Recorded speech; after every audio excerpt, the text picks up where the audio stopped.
Hello，各位朋友，大家好，我是美国加州临床心理师 Caitlin， 欢迎来到我的频道。你在职场上有的时候会觉得，别人好像都比我有经验，我就不敢再多说话了。又或者是呢，在班上好像大家都比你还聪明，所以你就不敢再举手发言了。又或者是呢，跟大家出去的时候，好像每一个人懂得都比你多，所以呢，你自己就不敢再多说话了。甚至可能跟别人在相处的过程当中，人家说，你的主修是什么？或者是你的专长是什么？又或者是，你的工作是什么？你甚至会觉得说，我不太敢跟别人说，如果跟人家说我是心理师，可是人家问我一大堆跟心理相关的问题，我又答不出来，那就惨了。你也会有这样子的担心跟焦虑吗？说不定你有了所谓的 imposter syndrome 哦。所谓的 imposter syndrome 呢，就是冒名顶替症候群。今天我们就来跟大家谈谈这个部分吧。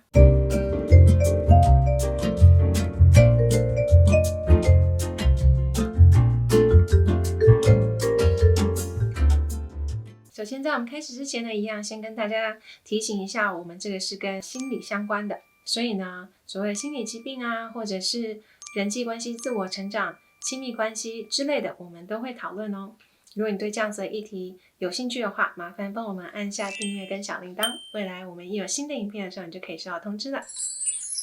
好，首先我们现在谈一谈所谓的 imposter syndrome， 就是冒名顶替症候群。意思就是说，你觉得自己没有资格，没有比人家好。那在定义上来说呢，也就是你自己自我内在的那个认定是觉得自己是不够好的，甚至别人可能不这么认为，但是你自己觉得你没有那么好。那你有这样子的经验吗？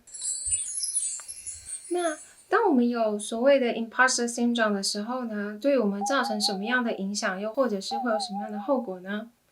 所谓的 imposter syndrome 呢，常见的就是不断的对于自我有很多的怀疑，或者是感觉自己不够好的部分，所以它可能会因此而衍生出来比较严重的，会导致有忧郁症或者是焦虑症。那也会因为我们的所谓的 imposter syndrome 呢，就觉得自己不够好，而失去了很多可能让自己大展身手的美好机会，因为我们不敢踏出自己的舒适圈。又或者是呢，我们因为不断在讨好其他人，想要把每一件事情都做得很好，做得很完美，所以呢，到最后就变成自己整个人就是 burn out 了，就是觉得完完全全的没有精力，完全没有办法再持续，没有动力再做下去了，已经耗竭殆尽。那另外一个是类似的，就是常常觉得非常的累，没有体力，因为我们不断的在脑中不断的在转，不断的在批评自己，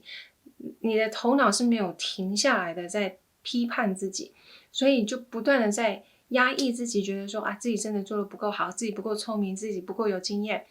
当我们一直不断这样子做的时候呢，其实内在是充满非常多的压力的，所以就很容易会发现这样子的人呢，其实是长期的疲累，或者是没有精力、没有精神。那也就是因为这样呢，所以我们必须要重视自己到底有没有所谓的 imposter syndrome， 还有我们要怎么样去克服它哦。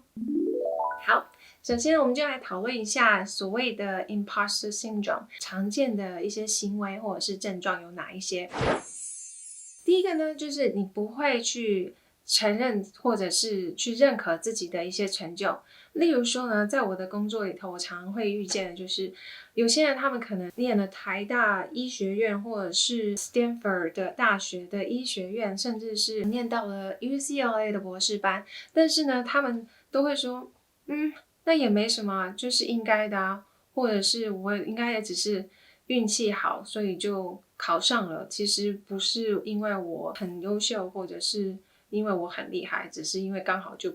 不小心就上了。他们对于自己的成就好像就不太会去认可，不觉得这是自己努力，觉得自己是因为自己够好而得到的。那你有这样子的经验吗？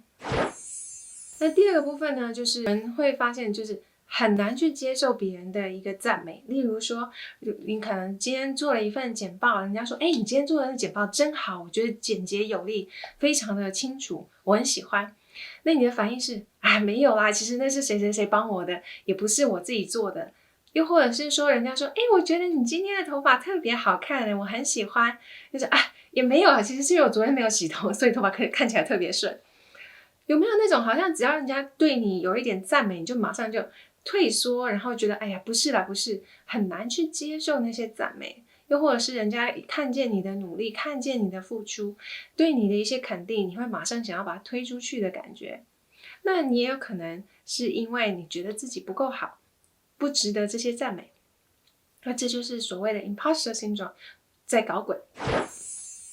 另外一种常见的行为呢，就是对于曾经犯下过的错误呢，不断的在心里头不断的在回想着。例如说，可能你在做简报，然后或者是上台报告，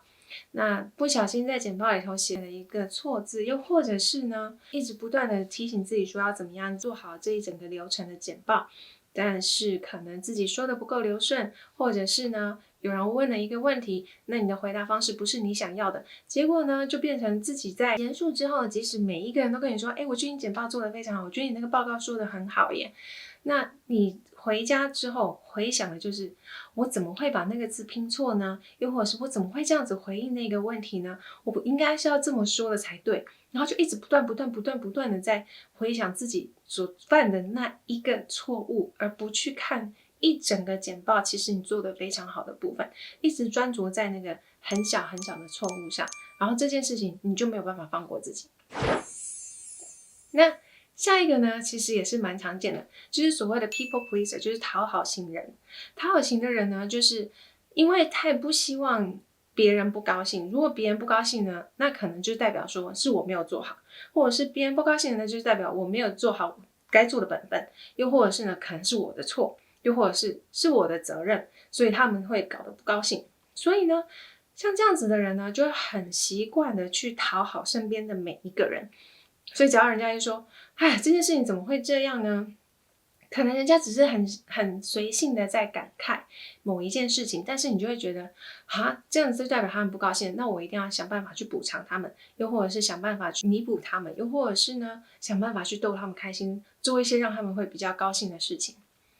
所以如果你也是讨好型人的话，说不定可以试着检视一下自己内在是不是也有所谓的 imposter syndrome 的存在哦。那另外一个很常见的呢，就是很害怕去跨越出自己的舒适圈。例如说呢，有很多人都会觉得说，哎呀，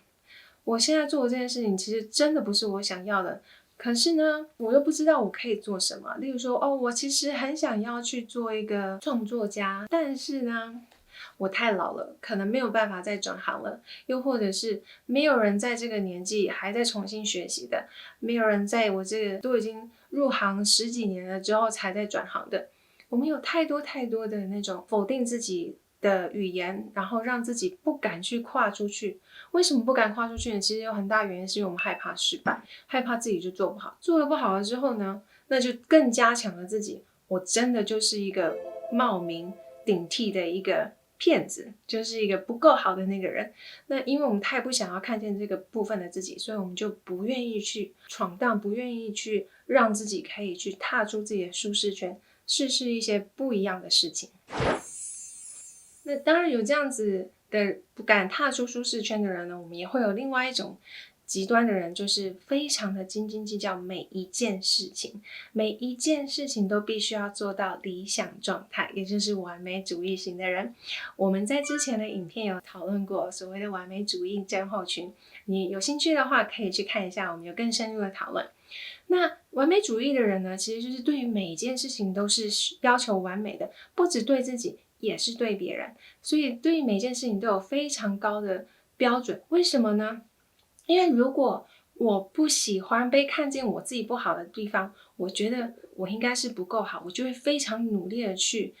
把每一件事情做好，这样我就不会让别人看见我不好的地方。就是因为太害怕被看见我不好，所以我就会很努力的去达到每一件事情都是很完美，都是很理想的一个状态，所以反而把自己搞得非常的累。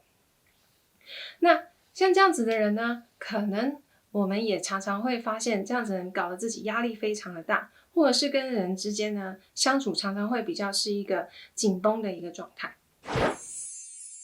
另外一个呢，我们可以常见的就是呢，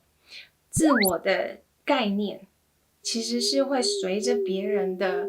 评价而起伏。例如说呢，如果今天有人称赞你呢，觉得你今天做的这件事情做的真不错，你就觉得很不错。那当有人就开始说我觉得其实这件事情好像你没有做得很好你这里好像有疏忽咯，又或者是没有，我其实不觉得这件事情需要你的帮忙，你可以去找其他人。当自己被拒绝，或者是当别人有批评的时候呢，就会发现自己的那个内在受了很深的伤，然后就觉得自己很糟糕，或者是觉得自己就是好像没有价值的感觉。那个自我的概念会因为别人怎么对自己而有所起伏，就是人家好你就好，人家对你好你就好，人家对你说你不好你就觉得自己很糟糕，完全没有价值。那就是对于自己的概念其实是没有一个稳定的概念的一个状态。那另外一个呢，有人会把所谓的自我的价值，我这个人的价值呢，跟我的成就画上等号。也就是呢，我必须要有所谓的大成就，我才是值得被尊重、值得被爱、值得被在乎的一个人。那当我没有达到一个所谓的100万年薪的时候，我就是一个不怎么样的人，我就是 Q 岗了。那如果也是这样子的话呢，说不定其实你也是会有像这样子的一个 imposter syndrome 的一个症状哦。那有人就会说那谁会有 imposter syndrome？ 其实你知道吗？很多人都有。根据一份研究以后就发现至少有60%的人呢，多多少少都曾经有过 imposter syndrome。那甚至呢，有一些名人，他们也都有 imposter syndrome， 他们曾经说过他们有 imposter syndrome。For example, Tom Hanks， 他就是一个电影明星，大家都知道他的演技非常的好，但是呢，他也曾经说过他有 imposter syndrome。包括 Lady Gaga， 大家应该都知道她的歌声非常非常的动人。像她这么有成就、这么受欢迎的一名歌手，她也曾经说过，她有 imposter syndrome， 觉得自己不够好的地方。所以呢，其实你可以非常的成功，但是你也有可能还是会有所谓的 imposter syndrome。那像这样子的一个状况呢，你会发现其实很多人都会有。那说不定你就会想问咯，那我会不会一辈子都没有办法治愈所谓的 imposter syndrome 呢？这其实是个好问题。一般来说呢，一个自我成长的一个修复的过程当中，这些历程我们会希望把它当成是一辈子的功课，也就是我们这一辈子我们都不断的在做一个自我成长、自我修复的一个状态。你会越来越好，但是在成长的过程当中呢，你有可能会有一些 setback， 就是会有一些觉得挫折的地方，会有一些遇到困难的地方，又或者是会有一些我又回到像以前这样不断批评自己，觉得自己很不好，或者是觉得自己跟别人比就是不够好的地方，然后就不敢发言，不敢做自己的那个部分。那我们就可以再重新回来检视，我是不是又受到这个 imposter syndrome 影响，而不敢做自己，又或者是局限了自己了呢？那我们再重新调整自己，然后再继续再出发。那所以呢，其实我会希望的去了解、去接纳，就是我可能这辈子我都会需要慢慢的去克服，那我可能多多少少还是会有，但是我也可以相信我可以做得非常好，也还是可以有多少会有一些 imposter syndrome， 但是我知道怎么样去克服它。我们下一集就会来跟大家讨论一下如何克服所谓的 imposter syndrome 哦。那我们下一次见咯。如果你觉得这个影片呢对你自己或者是你身边的有帮助的话，麻烦帮我们按赞、留言或者是分享出去哦。那我们下次见啦，拜拜。